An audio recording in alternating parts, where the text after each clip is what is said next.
नमस्कार दोस्तों, आज मैं बात करने वाला हूं कि किसी भी वेबसाइट को कैसे पहचाने कि वो वेबसाइट असली है या फिर वो वेबसाइट नकली है। यानी कि नकली वेबसाइट को पहचानने के कुछ मैं तरीके बताने वाला हूं। मैं पहले भी जो है कई वेबसाइट के बारे में बता चुका हूं जो कि फर्जी वेबसाइट है, और मैं भी इन्हीं तरीकों का इस्तेमाल करके ज़्यादातर उन वेबसाइट का रिव्यू करता हूँ।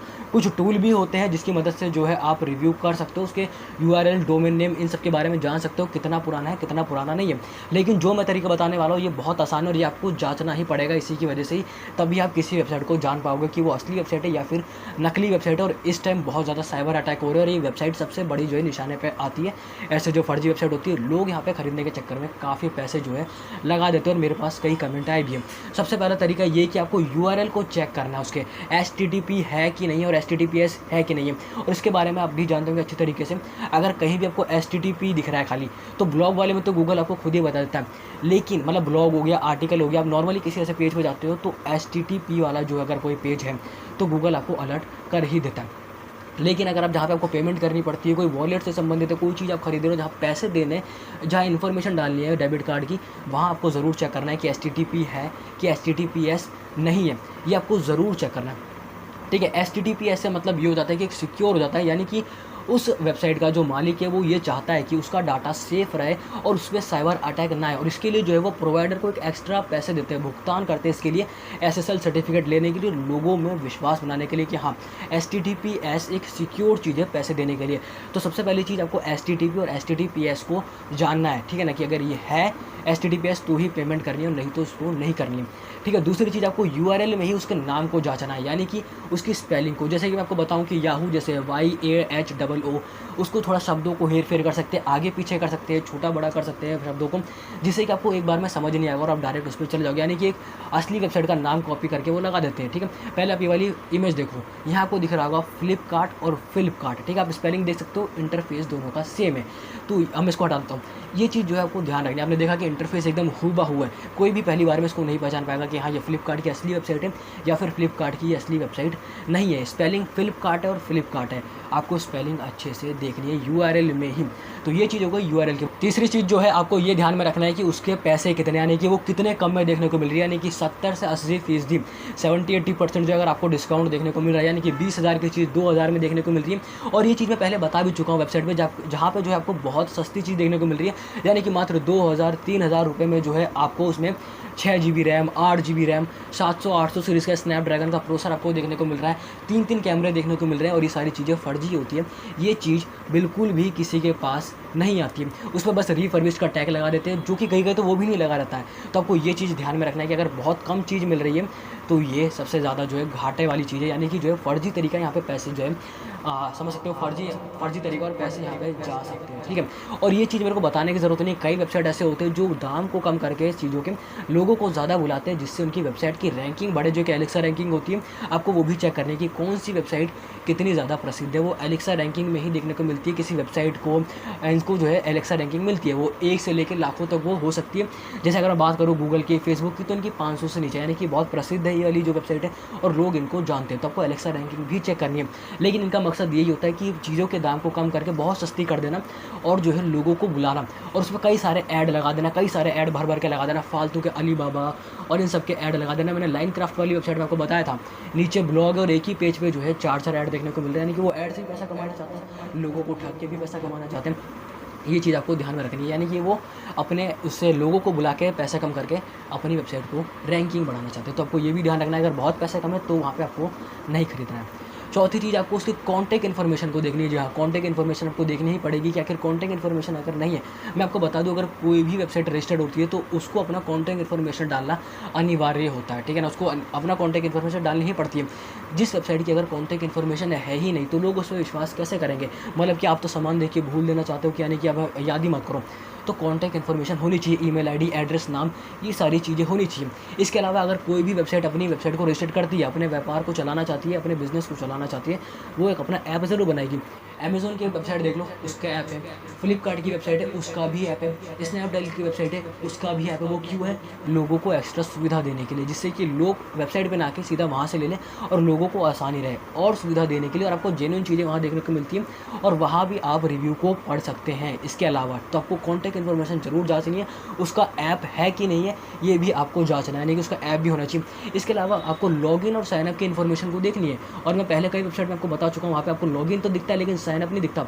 अब आप बोलोगे कि ये इतना ज़रूरी थोड़ी है, आपको साइनअप होना चाहिए। तभी आप साइनअप करके ही आपको अकाउंट क्रिएट करने की एक जगह होनी चाहिए जहाँ पे आपको माई ऑर्डर की एक लिस्ट मिल सके, वहाँ पे आप अपने ऑर्डर देख सको और कैंसिल कर सको अगर आप कोई चीज़ को बुक करते हो। नॉर्मली अगर आप ऐसे जाके देखोगे, मैंने जितनी भी वेबसाइट के बारे में अगर रिव्यू करा, अगर आप जाके देखोगे वहाँ एक पे भी क्रिएट अकाउंट का जो है आपको ऑप्शन मिलेगा ही नहीं, साइनअप का ऑप्शन मिलेगा ही नहीं। डायरेक्ट आप इन्फॉर्मेशन डाल दो, ऑर्डर जो है पक्का हो जाता है।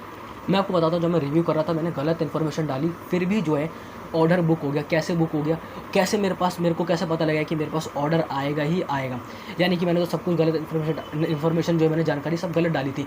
तो इनको ऐसा करना चाहिए, अगर ये बनाते हैं तो नंबर डालने के बाद OTP से वेरीफाई होनी चाहिए, जिससे कि पुख्ता हो कि हाँ ये ओरिजिनल वेबसाइट है। अगर नहीं होता तो ये एक नकली वेबसाइट की निशानी है और ये आपको याद रखना पड़ेगा और ये ध्यान में रखना पड़ेगा। यानी कि जो है साइनअप का ऑप्शन नहीं है, इन्फॉर्मेशन नहीं है, ये चीज़ आपको जाननी ही पड़ेगी। और इन्फॉर्मेशन एक बार आप गलत डाल के देख लो, आपको पता लग जाएगा अगर नंबर वेरीफाई नहीं हो पा रहा, OTP नहीं हो पा रहा, क्योंकि सामान आएगा ही नहीं। कई लोग ऐसे होते हैं सामान खरीद लेते हैं और एक हफ्ते तक फिर देखते हैं कि सामान आएगा और वो आता ही नहीं है।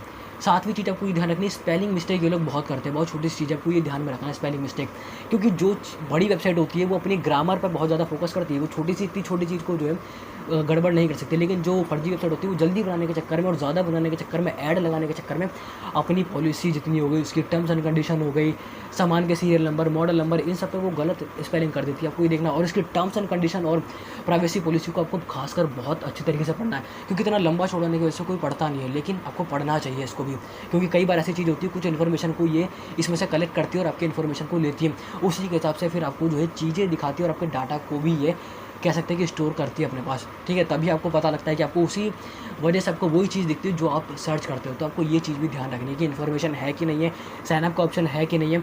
इसके अलावा जो है आपको ये देखनी है कि इसके सोशल मीडिया के लिंक कितने हैं, यानी कि फेसबुक से जुड़ी है कि नहीं जुड़ी, इंस्टाग्राम से जुड़ी है कि नहीं जुड़ी, ट्विटर से जुड़ी है कि नहीं जुड़ी, क्योंकि आजकल यहीं पर सबसे ज़्यादा विज्ञापन होता है। तो आपको ये ध्यान में रखना है और वहाँ पे आपको देखना है कि इस वेबसाइट की कितनी शाखें, इस कंपनी की कितनी शाखें, कितने लोग उसको फॉलो कर रहे हैं, वहाँ इसने क्या जानकारी जो है डाल रखी है। तो ये सारी चीज़ों को आपको वहाँ पे जाके चेक करना पड़ेगा। ठीक है, तभी आपको समझ में आएगा कि ये असली वेबसाइट है या फिर नकली है, क्योंकि आजकल यही एक सबसे बड़ा तरीका है विज्ञापन करने का।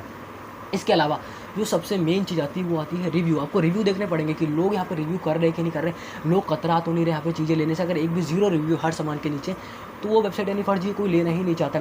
आपको इंटरफेस चेक करना है कि साधारण सा इंटरफेस है कि नहीं है, कितने ऐड लग रहे हैं कि नहीं लग रहे, ये भी आपको चेक करना ही पड़ेगा, तभी आपको पता लगेगा।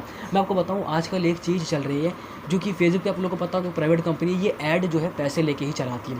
तो प्राइवेट कंपनी की वजह से ये बहुत सारे ऐड चलाती है और पैसा कमाने के चक्कर में यही इनका एक अहम जरिया है पैसे का, फेसबुक जैसी कंपनी का, इंस्टाग्राम जैसी चीज़ों का। तो यहाँ पर बहुत ऐड चलते हैं, लोग यहाँ पे जो है फर्जी वेबसाइट बहुत है यहाँ पे, तो लोग क्लिक करते हैं और दूसरी वेबसाइट पे जाके जो ऐसे कई केस हुए हैं जहाँ पे 5,000 चले गए, 10,000 चले गए, लोग इंतजार कर रहे हैं 1 हफ्ते भर तक, सामान आता ही नहीं और कॉन्टैक्ट इनका नंबर लगता ही नहीं, बंद ही हो जाता है, फिर नॉट रीचेबल, स्विच ऑफ, ये सभी आता है और नहीं लगता। आपको ये चीज़ ध्यान रखनी है। अब बोलोगे फेसबुक वेरीफाई क्यों नहीं करता है? फेसबुक वेरीफाई करता है लेकिन बहुत कम प्रोसेस करता है, उसको लोगों के हितों की परवाह ज़रा भी नहीं है।